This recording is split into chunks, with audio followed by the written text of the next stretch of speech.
Tonight, a pitch for peace. The Foreign Minister commits more humanitarian aid to Gaza during a tour of the Middle East.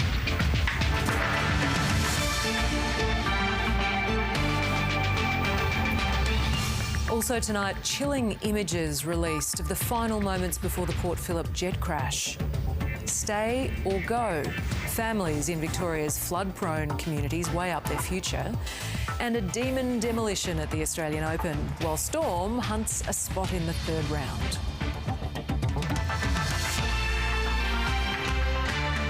Good evening. Tamara, Oudyn with ABC News. Australia's Foreign Minister is in Israel making the case for peace amid fears increasing confrontations across the Middle East could draw more countries into full-scale war. Penny Wong expressed solidarity with the families of hostages captured by Hamas on the 7th of October. She also promised more aid as a deal was struck to allow medicine to reach those still held captive in Gaza.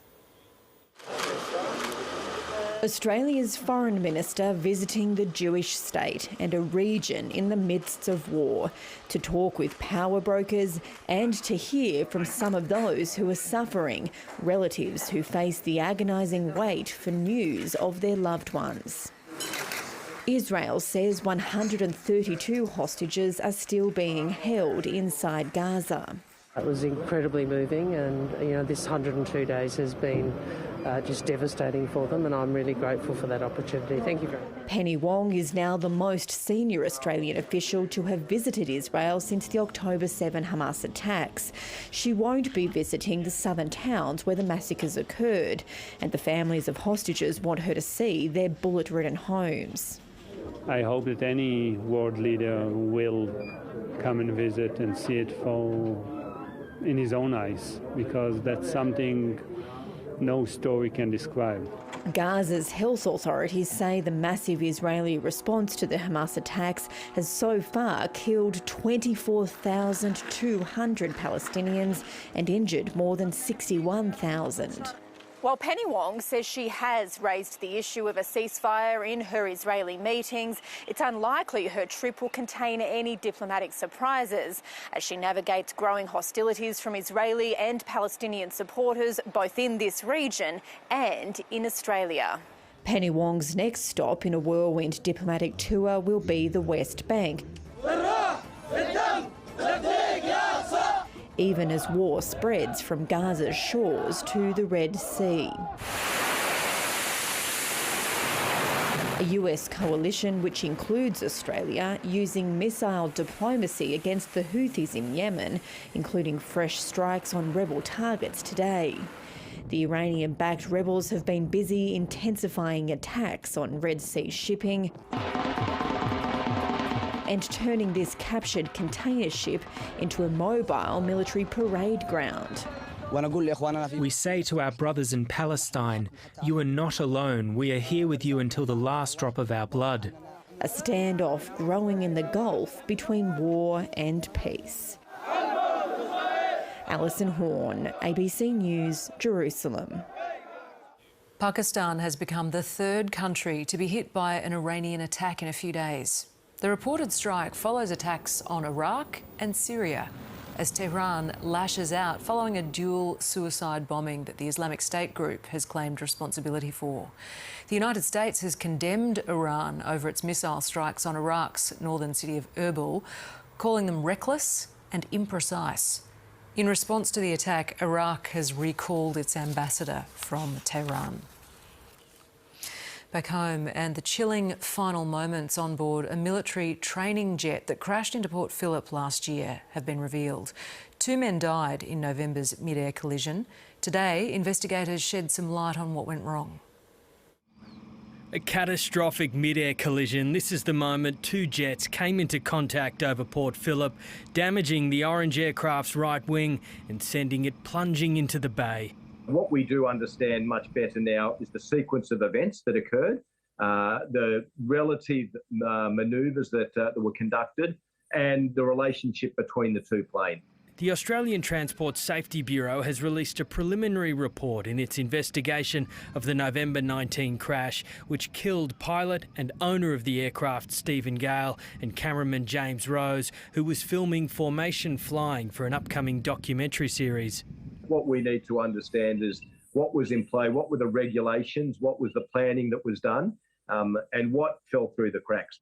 The ATSB says this animation illustrates the moments leading up to the collision. Viper 1 and Viper 2 were to perform a planned manoeuvre, which would see Viper 1 fly inverted, straight and level, while Viper 2 flew upright to the side and below.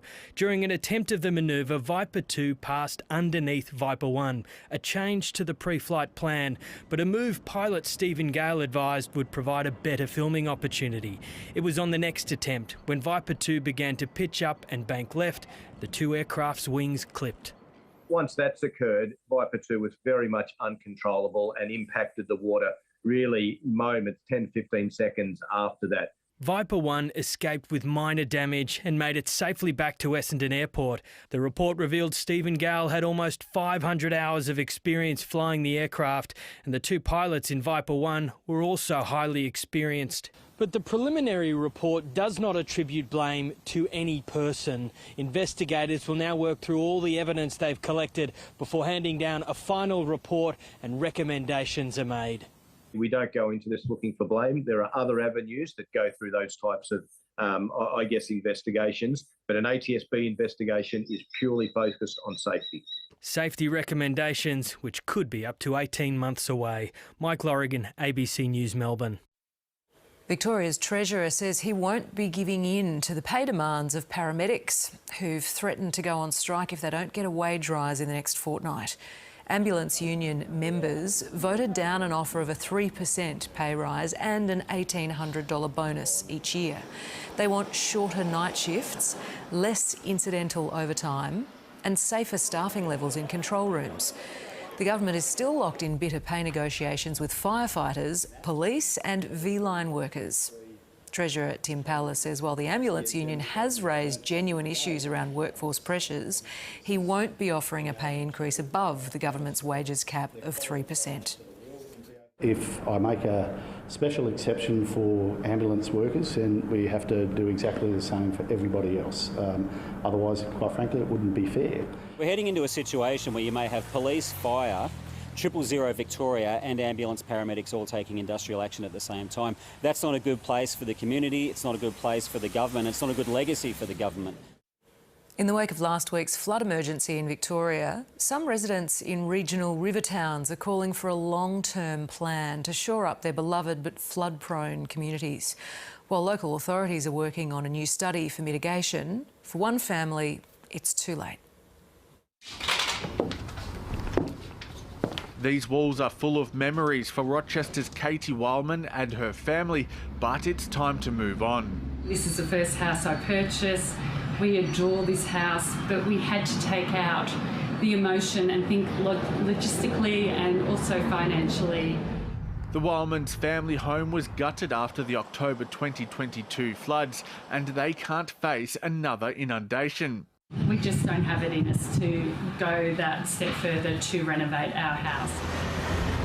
Tough decisions are also being made in the northern Victorian town of Marupna, which was also on high alert during last week's flood. Locals like Cindy Doherty want to keep living by the Goulburn River, but the prospect of flood insurance premiums rising is concerning. If I could only get insurance at $9,000 a year, I would have to leave. I couldn't insure my house for that. I couldn't afford it. Since hundreds of homes in Rochester flooded in 2022, there's been a parliamentary inquiry and a study done by the state government into Lake Eppalock, the major reservoir downstream of Rochester. One of the recommendations was to release 10,000 megalitres a day to keep the dam at 70% full. So that, we believe, will be what most people in the community will want. Before anything was decided, Rochester nearly flooded again, prompting a fresh study from the local council. Some say that's not enough and want to see real progress on mitigation solutions now. Give us a gate system that can give a better control of the water. A plea to safeguard not only this town's infrastructure, but its spirit too. It's a strong mob here, and they're going to come back. Tyrone Dalton, ABC News. Beijing is calling for a resumption of military cooperation with Australia, while suggesting a Japanese warship was responsible for a sonar attack on Australian Navy personnel last year. China's ambassador has made the claim, while also warning the Albanese government against cooperation with the democratic island of Taiwan. Here's Defence correspondent Andrew Green. Welcome, His Excellency. Back from a Beijing break and toasting a new year of diplomatic dialogue with a glass of local red. To the friendship between China and Australia, cheers. Australian wine still subjected to crippling trade sanctions, which he hopes will soon end. I hope that in the new year, the relationship between China and Australia will see sustained, sound and steady development. This year, the ambassador also wants a resumption of defence cooperation. China continues to insist one of its warships did not fire an undersea sonar last year, which injured Australian divers in international waters. Now, a startling new claim suggesting Japan may be to blame. A third country boat nearby, whether or not there was sonar from the other side, other party, we're not sure. We made strong representations to China about this incident, and we stand by the representations that we made. In the new Chinese Year of the Dragon, the ambassador's signalling a far less fierce approach to Australia. But as always, the topic of Taiwan's causing friction. And in coming days, he's demanding meetings with foreign affairs officials to discuss this country's position.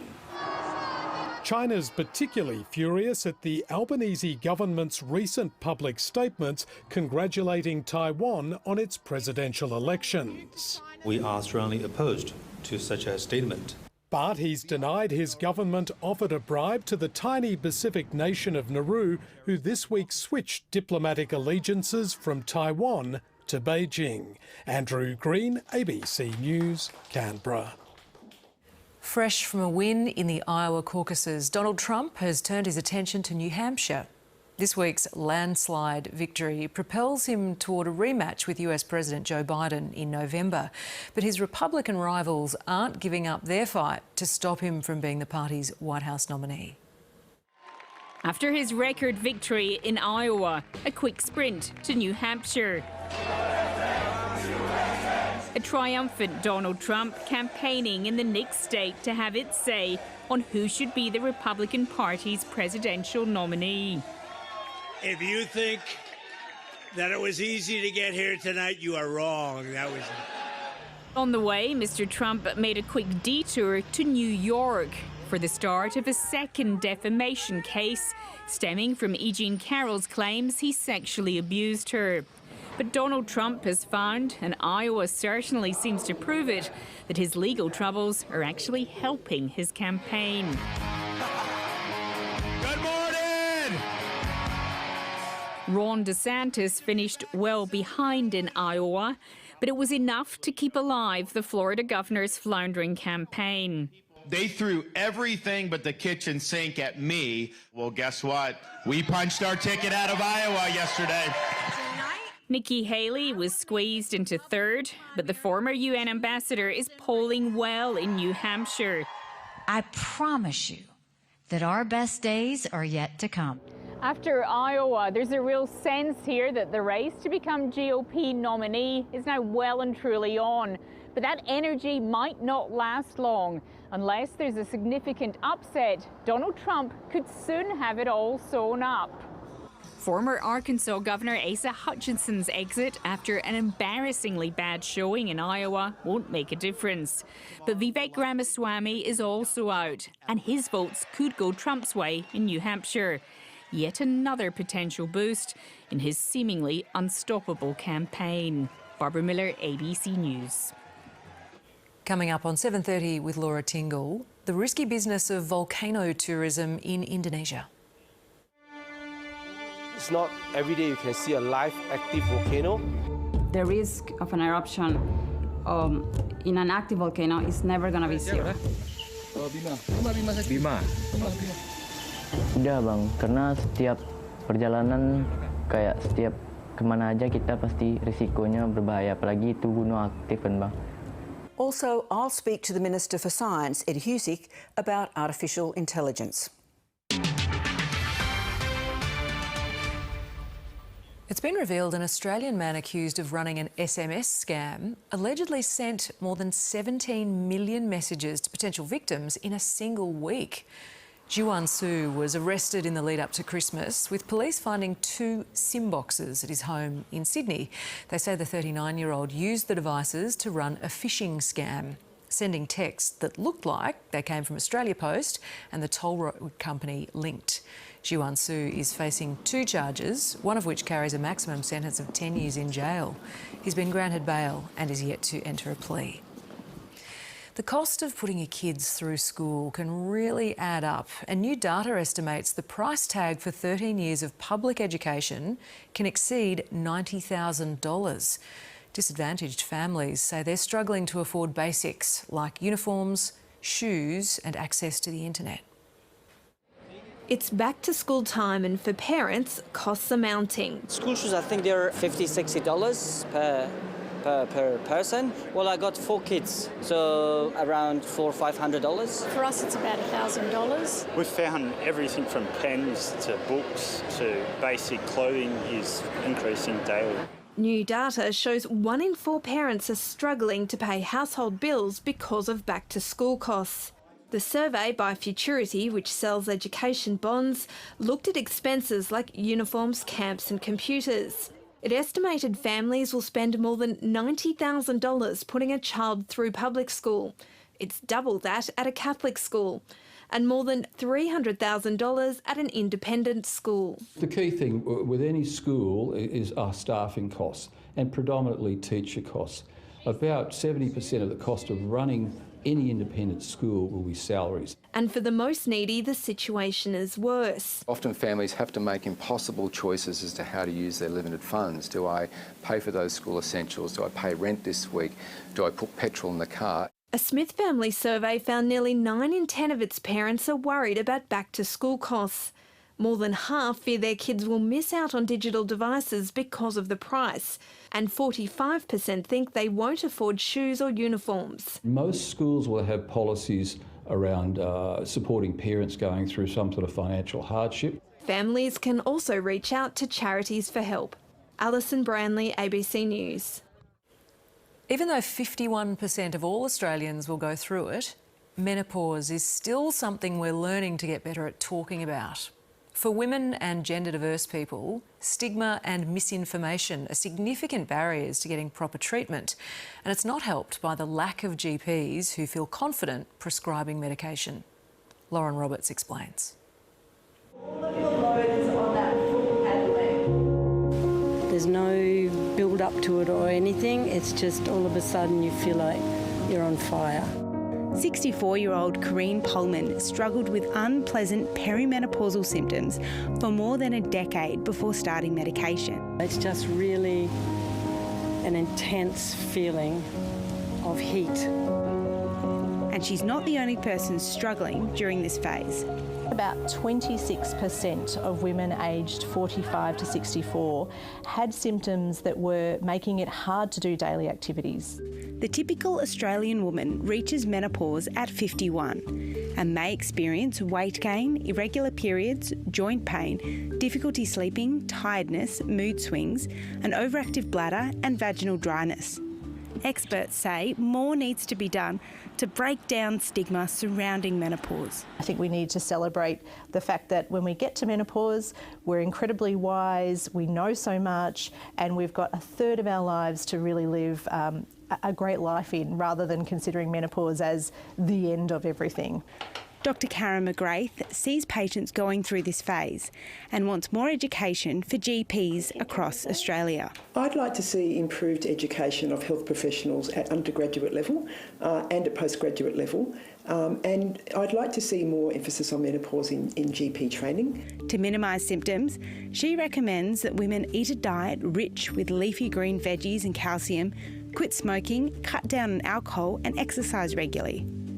Experts say misinformation and predatory marketing on social media still persist, but there are many proven ways to treat symptoms. It's really important not to, be distracted by these things that are being presented on social media. Go and talk to your doctor and look for things that have an evidence base.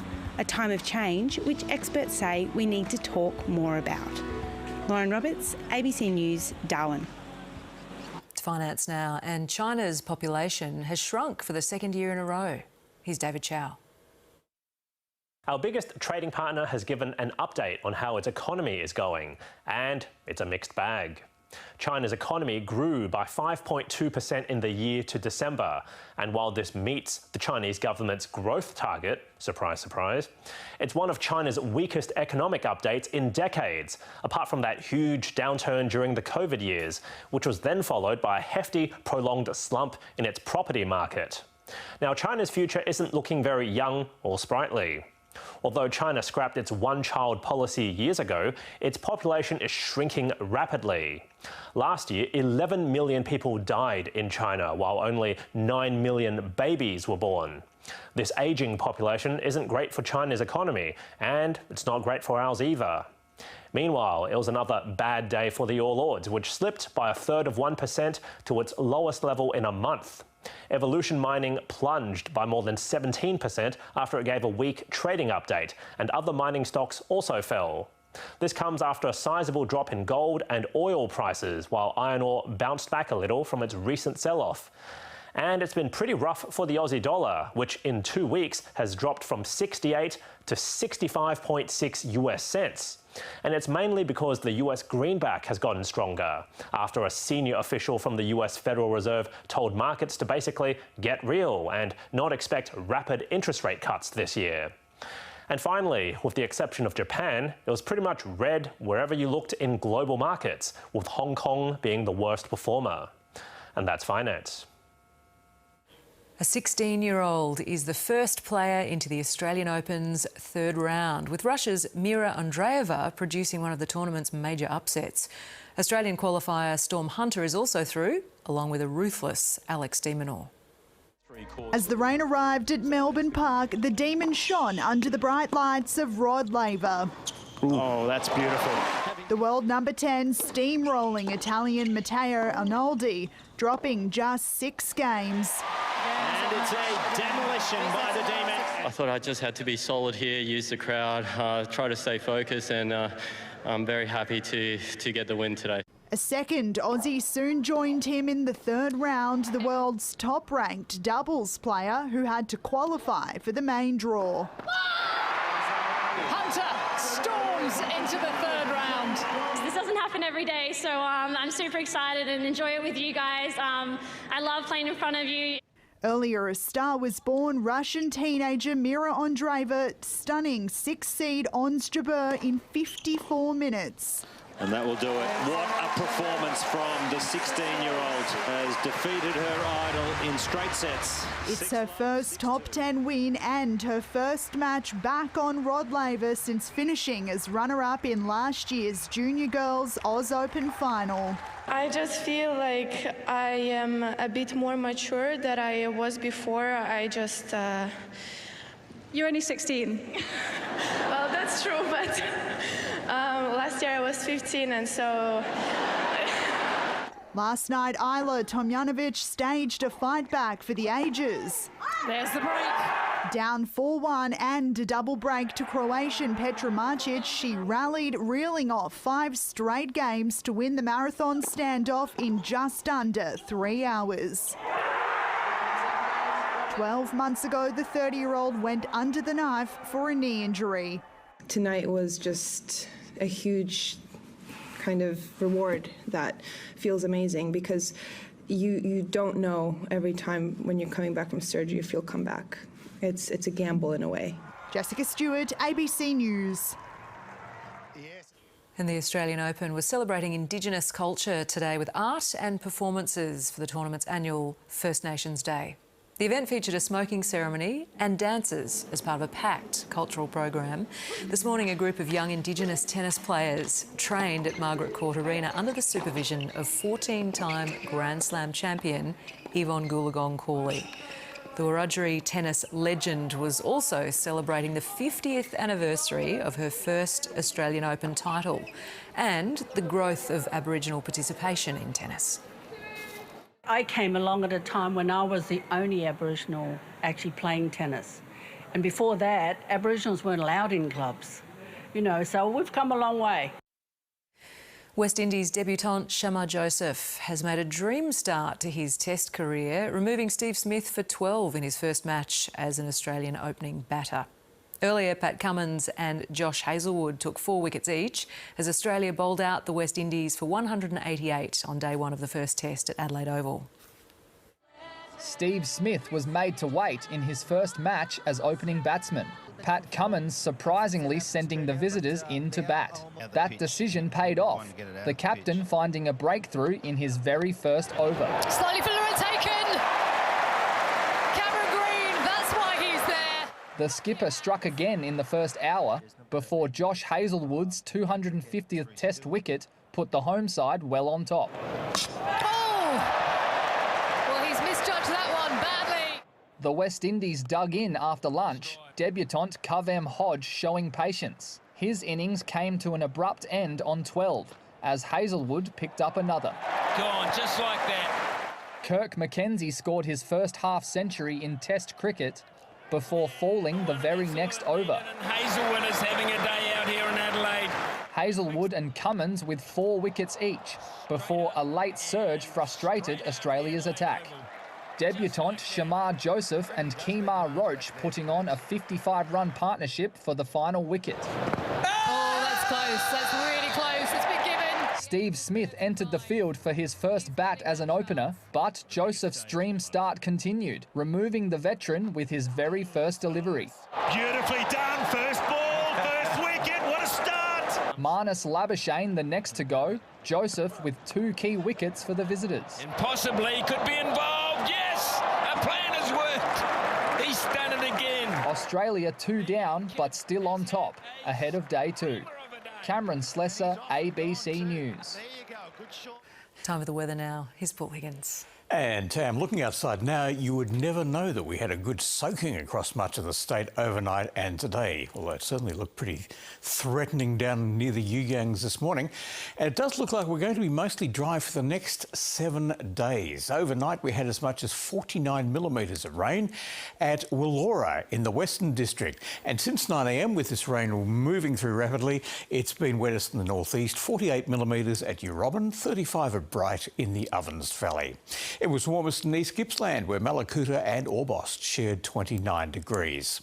Well, if you were sleepless in Seddon or anywhere else around Melbourne last night, it's because it was still 26 degrees at midnight, and our high came early today, 23 at 7:45 a.m. Outside now, it is back to 19 degrees, almost right across the city. Here's how much rain fell around Melbourne after 9 a.m, 12 millimetres in the city. That was certainly enough to delay outdoor play at the tennis, as much as 25 millimetres up at Mount Dandenong. Showers and thunderstorms hit Hobart during the day and also Sydney late this afternoon. Perth finally had some relief from the recent heat as a pressure trough there, you can just sort of make it out, began to move inland. Here's the old monsoon trough and low continuing to soak the north and bring monsoonal squalls, and a cold front crossing Victoria brought today's band of rain and thunderstorms. It has now cleared the state, and tomorrow cool and dry westerly winds will be pushed our way by this low. By the weekend, the wind will become light and hot weather will return to northern Victoria. Tomorrow afternoon showers for Brisbane and Hobart, sunny in Canberra and partly cloudy in Sydney, Adelaide and Perth. Back home, cloudy in the south tomorrow with a shower or two, especially down along the coast. A sunny start to the day in the north, then some cloud in the afternoon, but it should stay dry. The chance of a thunderstorm over far east Gippsland and strong westerly winds near the coast. On the bay, a westerly wind, 20 to 30 knots. Gale warnings for coastal waters, strong winds on the bays, Gippsland lakes as well. Well, it should be much easier to sleep in Melbourne tonight, a low of 14 but only 21 tomorrow on a partly cloudy summer's day. A few showers around, mostly popping up in our southeast, and fresh to strong westerly winds. Cloudy on Friday, the chance of a shower, still 21 degrees, but then warmer for the weekend. 26, partly cloudy Saturday and Sunday with a southerly breeze both days. Monday will be pretty much the same, 23, but then we jump up to 34 degrees on Tuesday, a slight chance of a shower and a possible shower on Wednesday, Tam. Thanks so much, Paul. That's it for this evening's bulletin. Laura Tingle's up next with 7:30.